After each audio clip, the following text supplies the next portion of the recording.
পবিত্র একটি উৎসব রাখি বন্ধন।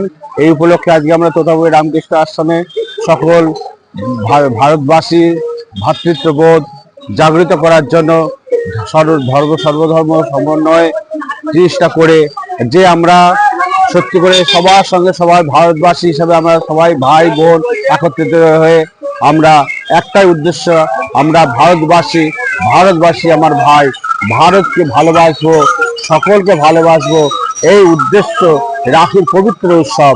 যে আমরা সকলেই ভারতে যখন বাস করি, স্বামী বিবেকানন্দের কথা যে আমরা ভারতবাসী, ভারতের প্রত্যেকটি মানুষ আমার ভাই আমার বোন, আমরা সকলে একত্রিত হয়ে আনন্দে সর্বধর্ম সর্বজাতি সবকে একত্রিত হয়ে একটাই কথা যে আমরা ভারতবাসী আমার ভাই।